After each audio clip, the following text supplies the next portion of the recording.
सम्पूर्णलाई स्वागत छ learn more क्लासमा। आज मैले क्लास प्राइभेट स्कुलतिर चाहिँ क्लास 7 देखि नै हुन्छ यो हैन फ्याक्टराइज भन्ने, तर गभर्नमेन्ट स्कुलको बुकमा चाहिँ क्लास 8, 9, 10 मै यो फ्याक्टराइजेसन हुन्छ है। अब 9 मा चाहिँ यो एचसीएफ एलसीएम मा आउँछ, 10 मा पनि एचसीएफ एलसीएम मा आउँछ, तर 8 क्लासमा चाहिँ यो फ्याक्टराइज भनेर नै आउँछ। यो एकदमै इम्पोर्टेन्ट छ। यो सबै क्लासमा क्लास 7 देखि लिएर क्लास 10 सम्म आउने भएको कारणले गर्दाखेरि यो एकदमै इम्पोर्टेन्ट छ। यस्तो खालको यो इम्पोर्टेन्ट कुरा पनि धेरै जसो स्टुडेन्टलाई यो गाह्रो भइरहेको छ, आउँदैन। त्यही भएर मैले आज यसको भिडियो बनाउँदैछु है। अब यो मैले देखेको के हो भने जुन स्टुडेन्टलाई क्लास 8 को स्टुडेन्टलाई अहिले त नभनौँ, अहिले त नयाँ सेसन छ, अहिले त अब उनीहरू पढिहाल्छन्, तर बुझ्न गाह्रो भने उनीहरूले पनि कम्पलसरी हेर्नुपर्छ। र 9, 10 मा गइसकेको स्टुडेन्टहरू यदि उनीहरूलाई चाहिँ समस्या छ, यो बुझेको छैन भने उनीहरूले चाहिँ अनिवार्य यो हेर्नुपर्छ र हेरेर यो सिक्नुपर्छ। Because it is very important and this is essential for class 9 and 10 also in HCF and LCM. So it is very important. Okay, मैले अब आज यो बुझाउनको लागि यसमा चाहिने नियमहरू पनि अलरेडी लेखेर राखेको छु यहाँ, भिडियो लामो नहोस् भनेर, त्यो कारणले गर्दाखेरि लेखेर राखेको छु यहाँ। यो नियमहरू फलो गर्दै अनि हामी चाहिँ यो फ्याक्टराइजेसन सिक्छौँ। यो फ्याक्टराइजेसन सिक्नु पर्यो जसरी भए पनि। क्लास 8, 9, 10 पढ्ने स्टुडेन्ट प्राइभेट स्कुलमा हो भने क्लास 7 देखि नै हुन्छ, तर यदि गभर्नमेन्टमा हो भने यो चाहिँ क्लास 8 देखि नै हुन्छ र इट इज भेरी इम्पोर्टेन्ट है। म सुरु गरौँ अब यसको के छ भने पहिले मैले दुईटा क्वेसन ल्याएको छु फ्याक्टराइज गर्ने। रिसल्भ इन्टु फ्याक्टर हो यो चाहिँ मेन फ्याक्टराइज भन्ने, रिसल्भ इन्टु फ्याक्टर पनि हुन्छ हैन। यो चाहिँ क्वाड्रेटिक इक्वेसन हो हुन चाहिँ, किनभने यसको डिग्री 2 छ हैन। अब यसलाई चाहिँ हामी फ्याक्टराइज गर्छौँ। फ्याक्टराइज गर्ने धेरै मेथडहरू हुन्छ, धेरै मेथड मध्ये चाहिँ एउटा यो फ्याक्टराइजेसन मेथड चाहिँ हो, र अरू तरिकाले पनि गरिन्छ, तर अरू तरिकाले भन्दा पनि यो फ्याक्टराइजेसन मेथडबाट हामी अहिले सिक्दैछौँ। अब पहिले म यो गर्छु, यो अलिक इजी छ, त्यसपछि म यो गर्छु है। पहिले 2 नम्बरको गरेर बुझाउँछु, त्यसपछि म यो पनि गरिदिन्छु, र यो दुईटै चाहिँ यही भिडियोमा आउँछ विथ रुल्स सहित आउँछ है। ल अब हेरौँ यसको नियम के छ। सबभन्दा सुरुमा हामीले के गर्नुपर्छ, एट फर्स्ट हामीले गर्नुपर्ने कुरा के हो भने हामीले फर्स्टमा के गर्न सक्छौँ भने यो फर्स्टमा हामीले गर्ने भनेको यो फर्स्टमा गर्दाखेरि यो फर्स्ट यो जुन स्क्वायर टर्म हुन्छ, स्क्वायर टर्म अथवा फर्स्ट टर्म जुन हुन्छ, यो टर्म्सहरू हो। यो 3टा टर्म्स छ यहाँ, 1, 2, 3 3वटा टर्म्स छ। यो एक्सप्रेसनमा 3वटा टर्म्स छ। यो टर्म्स यो फर्स्ट टर्मको अगाडिको कोएफिसिएन्ट र लास्टको कन्स्टेन्ट टर्म, यहाँ चाहिँ कन्स्टेन्ट टर्म भनेर दिएको छ, तर यहाँनिर चाहिँ भेरिएबलैको अगाडि कोएफिसिएन्ट नै दिएको छ। अब हामी नर्मली बुझ्दाखेरि के बुझ्नु पर्यो भने लास्टको यो फर्स्टको कोएफिसिएन्ट र लास्टको कोएफिसिएन्ट पहिले के गर्नु पर्यो, त्यसलाई मल्टिप्लाई गर्नु पर्यो। यो दुईटालाई के गर्ने त मल्टिप्लाई गर्ने, यसलाई मल्टिप्लाई गर्नु ल 2 into 3 गरौँ। 2 into 3 गर्दाखेरि यहाँ कति आयो त भन्दाखेरि यहाँ 6 आयो है। कति आयो? 6 आयो। अब यो 6 को हामीले के गर्नुपर्छ भने फ्याक्टरहरू निकाल्नुपर्छ है।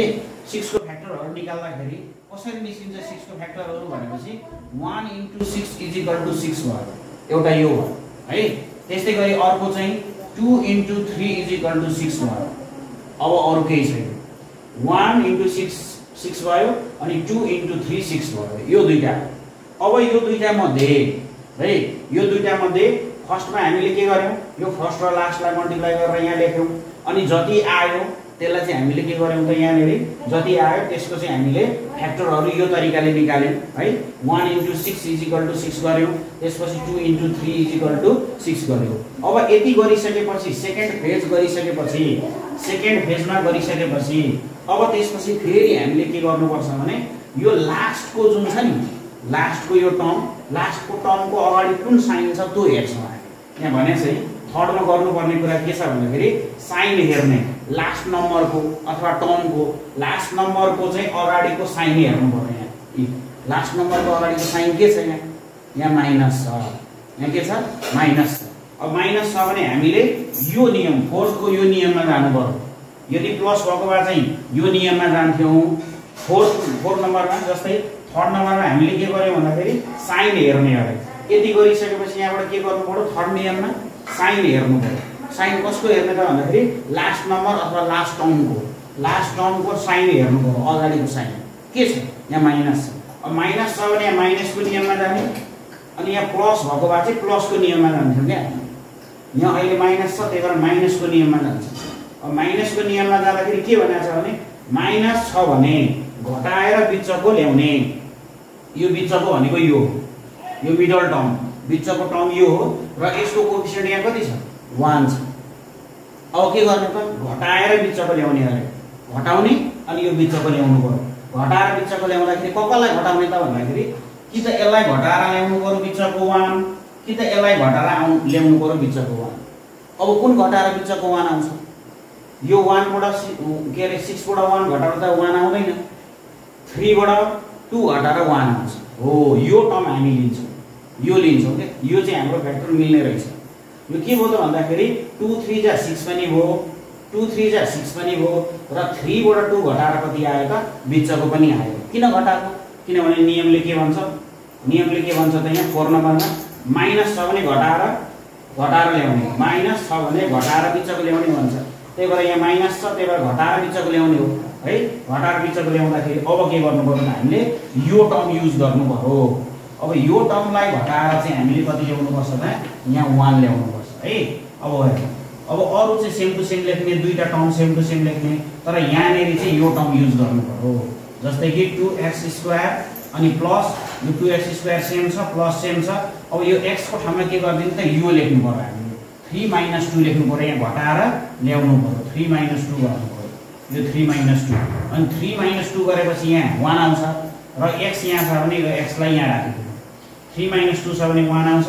र x यहाँ छ भने x लेखिदिने अनि त्यसपछि -3 गर्ने अब त्यसपछि यो सेम टु सेम सार्ने यहाँनेरि अनि प्लस x * 3 गर्दाखेरि कति हुन्छ त 3x हुन्छ अनि x * 2 गर्दाखेरि कति हुन्छ त 2x हुन्छ अनि माइनसको 3 को 3 यसरी हामी यहाँसम्म लेख्छौँ अब हामीले के गर्ने त भन्दाखेरि अब हामीले के गर्नु पर्यो यो पहिलो दुईटा टर्मबाट कमन लिनु पर्यो र दोस्रो दुईटा टर्मबाट के गर्नु पर्यो फेरि कमन लिनु पर्यो अब यहाँबाट कमन लिनु अब कमन लिँदाखेरि चाहिँ यहाँबाट कमन लिँदाखेरि चाहिँ यहाँ x दुईटा छ यहाँ x एउटा छ भने x एउटा कमन आयो र यहाँ के बाँकी रहन्छ त भन्दाखेरि यहाँ 2 बाँकी रह्यो र दुईटा x बाट एउटा x गयो अर्को x बाँकी रह्यो अनि +3 को 3 त्यसपछि यहाँबाट पनि हामी कमन लिन्छौँ यहाँ माइनस छ र यहाँ के छ माइनस छ भने माइनस पनि पहिले कमन आउने हो र यहाँ केही पनि मिलिरहेको छैन के मिलिरहेको छैन भने 1 कमन आउँछ जहिले पनि यहाँ र यहाँबाट हामी 1 कमन लिन्छौँ र बाँकी रहन्छ 2x + 3 बाँकी रहन्छ किनभने यहाँ माइनस कमन लिएका छौँ माइनस कमन लियो भने भित्रको साइन हामीले अपोजिट गर्नुपर्छ उल्टो गर्नुपर्छ यहाँ माइनस छ भने प्लस गर्ने हो प्लस छ भने माइनस गर्ने हो तर यहाँ अहिले माइनस छ त्यही भएर के गर्ने त प्लस गर्ने अब फेरि यहाँ के देखियो यति गरिसकेपछि के देखियो त भन्दाखेरि यो र यो फेरि मिल्न गएको छ यो मिलेपछि मात्रै चाहिँ हामीले गरेको यतापट्टिको ठिक छ यदि यो यहाँनेरि मिलेन भने हामीले के बुझ्नुपर्छ यहाँ मिस्टेक भइसक्यो भनेर बुझ्नुपर्छ यो जहिले पनि यहाँ मिल्नुपर्छ एकचोटि दुईटाबाट कमन अर्को दुईटाबाट कमन लिइसकेपछि जुन बाँकी रहन्छ नि त्यो बाँकी रहेको जहिले पनि ब्र्याकेटमा भएको मिल्नुपर्छ यो मिलेन भने हाम्रो के हो त रङ हो भनेर बुझ्दा हुन्छ त्यही भएर यो र यो मिलो अहिले हाम्रो ठिक छ अब यो म फेरि कमन लिँदैछु यहाँ 2x + 3 हैन र अर्को के छ यहाँ त 2x + 3 यहाँ लिए मैले अर्को बाँकी रह्यो यहाँ x लेख्ने अनि यहाँ बाँकी रह्यो -1 लेख्ने हो यो नै हाम्रो के हो त एन्सर यो नै हाम्रो एन्सर है यो स्क्वायर जुन छ स्क्वायरले जहिले पनि दुईटा दिने हो नि त दुईटा फ्याक्टर दिने हो नि त स्क्वायरले त्यही भएर एउटा फ्याक्टोरियल हो एउटा फ्याक्टोरियल हो यो तरिकाले चाहिँ हामी यो नियम अनुसार गर्न सक्छौँ अब हामी अहिले यो नियम युज गरेर ट्याक्कै हामी यो गर्छौँ सेम तरिकाले गर्छौँ है सेम तरिकाले गर्छौँ तर नियम हेर्दै गर्दै जानु पर्यो सुरुमा अब 4-5 वटा गर्दाखेरि चाहिँ अलिकति गाह्रो हुन्छ यो नियम सम्झिँदै गर्दै गर्नु पर्यो त्यसपछि बिस्तारै बानी लागेपछि यो 15-20 वटा गरेपछि फिलिलिली आफैले आउँछ त्यही भएर सुरुमा गाह्रो हो बुझ्नको लागि चाहिँ मैले भिडियो क्लियर तरिकाले यसरी नियम लेखिवरी बनाएको छु है ल जाउँ अब के छ यहाँ नियम के छ पहिलो नियम यो फर्स्टमा के गर्नु पर्यो अरे फर्स्टमा के गर्नुपर्छ भने यो फर्स्ट र लास्टको के गर्नुपर्छ त मल्टिप्लाई गर्नुपर्छ यसको कोएफिसिएन्ट र यसको कोएफिसिएन्टलाई मल्टिप्लाई गर्नुपर्छ गर्दाखेरि 1 * 30 भनेको कति हो त यहाँ 30 हो अब यो 30 को हामीले के निकाल्ने हो अहिलेको जस्तै यो 30 को फ्याक्टरहरु निकाल्नु पर्यो सेकेन्डमा फ्याक्टरहरु निकाल्नु पर्यो अब फ्याक्टरहरु निकाल्दाखेरि मल्टिप्लाईको फर्ममा निकाल्ने 1 * 30 = 30 हो अर्को 2 * 15 = 30 हो अर्को 3 * 10 = 30 हो अर्को चाहिँ कोले हुँदैन 5 × 6 = कति हुन्छ त 30 हो। यो तरिकाले हामी यसको 30 को फ्याक्टरहरू गर्न सक्छौं। अब यदि धेरै आयो यो आयो यो आयो यो आयो यो आयो अब कुन युज गर्ने यहाँनिर कुन युज गर्ने त्यसको लागि हामीले कहाँ जानुपर्छ त तेस्रो नियममा जानु पर्यो। तेस्रो नियमले के भन्छ साइन हेर्ने साइन हेर्नु पर्यो। कसको साइन हेर्ने लास्ट टर्मको अगाडिको हेर्नु पर्यो।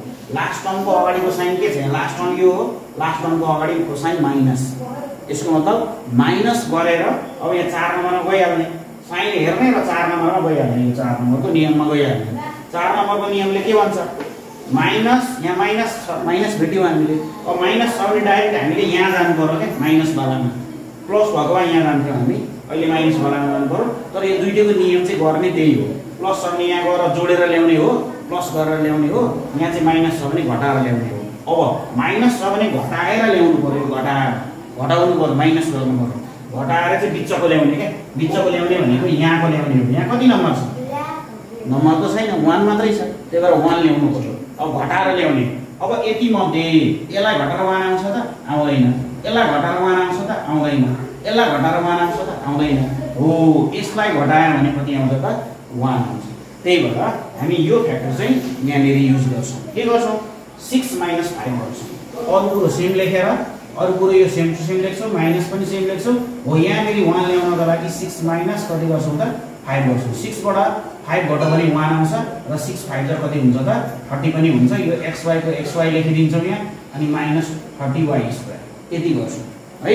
यति गरिसकेपछि त्यसपछि अब यो सेम टु सेम लेख्ने माइनस पनि सेमै लेख्ने हो अनि 6 × xy भनेको के हो त 6xy हो। यो ब्र्याकेटको अगाडि माइनस छ भने यो माइनस माइनस के हुन्छ यहाँ प्लस हुन्छ है। यो पनि विचार गर्नु पर्यो ब्र्याकेटको अगाडि माइनस छ भने यो माइनसले पनि यसलाई मल्टिप्लाई हुन्छ भित्रको अपोजिट हुन्छ साइन अपोजिट हुन्छ। यहाँ माइनस छ भने प्लस हुन्छ प्लस छ भने माइनस हुन्छ है।